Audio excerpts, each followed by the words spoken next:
What about this anti rabies vaccine? आजकल Safdarjung hospital में इतना बड़ा ब्लॉक भी तैयार हो गया, department of rabies. 10-10 vaccine, 10-10 tetanus shots, what is this? मैं उसके बारे में आपको बताना चाहूंगा, क्योंकि ये मेरा बचपन में हम कुत्ता काटते हैं, एक ही इंजेक्शन डालता था डॉक्टर। ये मेरा एक प्योर सब्जेक्ट है जिसके बारे में आपको बताना चाहता हूं। कोई भी मेडिसिन WHO की गाइडलाइन से चलती है। रेबीज के बारे में तो मैं आपको ये बात कहना चाहता हूं, रेबीज के 5 इंजेक्शन लगते हैं, उनका गैप होता है बीच बीच में, उनका शेड्यूल भी बता देता हूं। पहला injection is suppose to be 0, उसके फिर 3 दिन बाद, 7 दिन बाद, 14 दिन बाद और 30 दिन बाद, पूरा महीने में 5 इंजेक्शन लगते हैं। 5 इंजेक्शन लगने के बाद उसको रेबीज नहीं होता।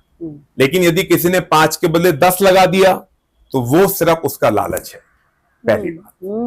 दूसरी बात, टिटनस इंजेक्शन और रेबीज का इंजेक्शन जैसे ही बाइट हो, डॉग बाइट, तुरंत लग जाना चाहिए। इसमें मैं निसंदेह आपको कहना चाहता हूं कि भारतीय सरकार अगर नहीं लिया तो vaccine, what is the condition? उस टाइम में आज भी रेबीज का कोई ट्रीटमेंट नहीं है। आपको पता है कि रेबीज से क्या होता है? रेबीज यदि किसी व्यक्ति को हो गया, वो कुत्ते की तरह चलेगा, पानी से डरेगा, और उसका कोई ट्रीटमेंट नहीं है अक्रॉस द वर्ल्ड। तो इसलिए मैं रेबीज के लिए तो जरूर आपको कहना चाहता हूं कि हमारा भारत देश इसके प्रति बहुत अच्छा काम कर रहा है, लेकिन कहीं यदि वो 5 के बदले 10 इंजेक्शन लगवा रहा है तो और इसी सब्जेक्ट के ऊपर recently supreme court has also given proper guidelines, कुत्तों को बाहर छोड़ो, कुत्तों को मारो, ऐसा भी ये ठीक है क्या? हमारा धर्म में कुत्ता का भी एक जगह है। मैं पूर्णतः विरोध करता हूं इस बात। तेलंगाना में एक डिस्ट्रिक्ट में 500 कुत्तों को मार डाला सरपंच। उस सरपंच को भी एक दिन कुत्ते मार डालेंगे, ये बात हमेशा मेरी याद रखिएगा। परम पिता परमेश्वर के पास वो कैमरा है, यदि उसने 500 कुत्तों को सरपंच ने मारा तो उस सरपंच को भी कुत्ते ही मारेंगे। दूसरी बात, अक्सर लोगों में आज आदमी से ज्यादा कीमत तो कुत्तों की हो गई है। अपने घर में तो आप मर्सिडीज में कुत्तों को लेके चलते हैं, उसका नाम लिखते हैं, हम राहु केतु मानते हैं, उसका बर्थडे सेलिब्रेट करते हैं। अपने माता पिता का बर्थडे सेलिब्रेट करने का टाइम नहीं है, उसके लिए 4-4 केक आते हैं। उसका दिन भर में खाना जो आता है वो हमसे कहीं ज्यादा अच्छा आता है। आजकल तो पार्लर वैन बन गई कुत्ते के लिए। एक वैन आएगी, उस वैन में शैम्पू लगेगा कुत्ते को, उस कुत्ते को नहलाएंगे दहलाएंगे, उसके बाद ये सब करेंगे। अपनी आत्मा को तो नहला लो। किसी को टाइम नहीं है कि सड़क के ऊपर जो भूखे मारे हुए होते हैं, अपनी आत्मा को तो नहला लो। उन कुत्तों से अच्छा अपने आप को तो बना लो पहले, तब कुत्तों की बातें करना। और यदि आप स्ट्रीट डॉग को, एक बात और मैं आपके माध्यम से कहना चाहता हूं, यदि आप स्ट्रीट डॉग को दैनिक रूप में रोज कुछ ना कुछ खिलाते हैं, कुछ भी खिलाइए, आपके साथ कोई कष्ट नहीं आ सकता।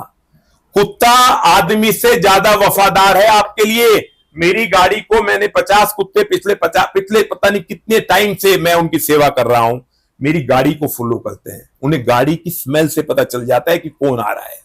तो लोगों को ये सब बातें डिसीजन लेने के लिए, खुद हमारा फैमिली को भी टाइम नहीं है हम हमारे साथ स्पेंड करने के लिए, हमारे बारे में सोचने के लिए। कुत्तों के लिए टाइम है। कुत्तों के नाम रखे जाते हैं, ये सोनू है, इंसान बन रहे, कुत्ता इंसान बन रहे, इंसान कुत्ता बन रहे, ये उल्टा हो रहा है। मैं आपको एक छोटा सा एग्जांपल इसी मंगलवार को देता हूं। मैंने सोचा आज कुछ किया जाए, कुछ नया करें।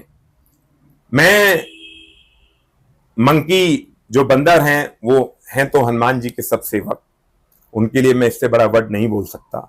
उनको हमने अपने हाथ से केले खिलाए, उनने ऐसे केले को तोड़ा, पूरा केला लिया, पूरा खाया और दोबारा फिर आगे दूसरा केला लेने के लिए। उसके विपरीत अब आप देखिए, हमने रिलैक्सो की चप्पल लिया लोगों को बांटने के लिए, वो लोग हमारे ऊपर अटैक करने लग गए और वो एक साथ लूट के ले जाना चाहते थे। तो कौन अच्छा हुआ?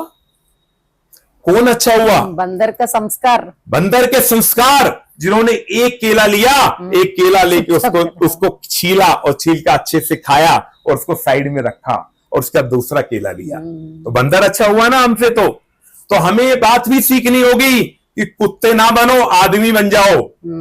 बंदर से सीख लो, जानवर से सीख लो, कुत्तों से सीख लो, पर अपने आप को आदमी बना लो।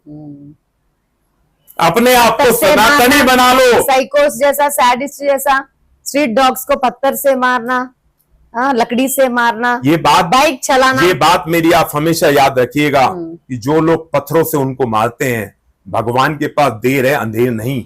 उन लोगों को भी लोग, उन आदमियों को आदमी मारते हैं, फिर पत्थरों से उनके ऊपर ऐसे ऐसे करके पत्थर मारते हैं।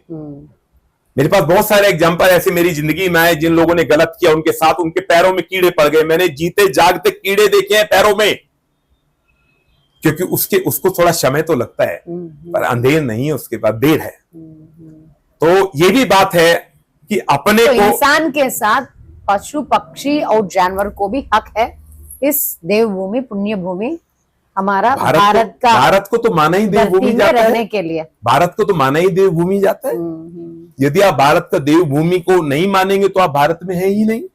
यहाँ सबको समान अधिकार दिए गए हैं, लेकिन वो फॉलो अप नहीं होते। जिन लोग ने हर दिन पत्थर लेकर कुत्तों को मारने के लिए सोचते, उन लोग त्योहार का दिन है तो पकड़ते रोटी गीटी चलते ढूंढने के लिए कुत्ता कहाँ है, स्ट्रीट डॉग कहाँ है।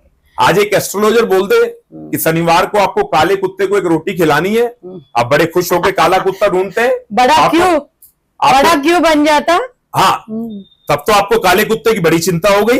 उसके बिना आपको काले कुत्ते की चिंता नहीं है। सुप्रीम कोर्ट कहती है जी हम तो इनको सबको बंद करके फिकवा देना चाहिए। सुप्रीम कोर्ट कह जाएगा ना, तब सभी लोग रेडी होता है कि काला कुत्ता कहाँ है, क्या आप उनके अगेंस्ट नहीं जा सकते? आप जब किसी बेटी का, किसी बहन का रेप होता है, वहां तो आप जाके सुप्रीम कोर्ट में PIL नहीं डालते कि इसको कल इसको फांसी मिल जाए और किसी चौक पर मिल जाए, जो किसी की हिम्मत ना हो सके दोबारा ऐसा काम करने की। वो ताकत तो आपके अंदर नहीं है। सिर्फ सुप्रीम कोर्ट ने एक आदेश जारी किया कि कुत्तों को जो है गाड़ियों में भरिए और इनको छोड़ आइए। आप कुत्तों को मारने चल देते हैं। Export to China. लेकिन आपको ये नहीं पता कि जो ऊपर वाले की सरकार है ना, वो उस सुप्रीम कोर्ट से कहीं ज्यादा बड़ी है। वो कुत्ता आपको कैसा कुत्ता बनाएगा ये आपको पता भी नहीं चलेगा।